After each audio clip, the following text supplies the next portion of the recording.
अहम खबर से आपको आगाह करेंगे। FIA दफ्तर में हिरासगी, शहबाज शरीफ का मीडिया में हकायक लाने का फैसला। अपोजिशन लीडर और सदर नून लीग शहबाज शरीफ आज अहम प्रेस कॉन्फ्रेंस करेंगे। इसी बारे में बात कर लेते हैं। हमारे नुमाइंदे आरिफ मलिक हमारे साथ मौजूद हैं। आरिफ मलिक, बताइएगा न्यूज़ कॉन्फ्रेंस कब की जाएगी? जी, आज शहबाज शरीफ एक अहम प्रेस कॉन्फ्रेंस करने जा रहे हैं और 4 बजे शाम को ये प्रेस कॉन्फ्रेंस होगी। पिछले दिनों उन्होंने ये इंकशाफ भी किया कि FIA के अंदर उन्हें हरासा किया गया है और उनके ऊपर शाउट किया गया था, उन्हें परेशान किया जाता रहा।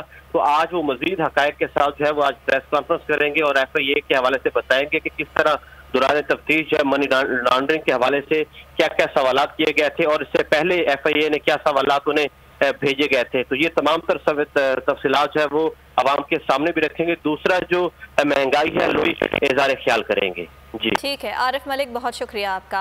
आपको ये बताएं कि शहबाज शरीफ की जानिब से आज एक अहम न्यूज़ कॉन्फ्रेंस की जाने वाली है और FIA ने इन तमाम तर इल्ज़ामात को मुस्तरद कर दिया है और शहबाज शरीफ का कहना है कि ये तमाम तर सबूत वो मीडिया के सामने लाएंगे।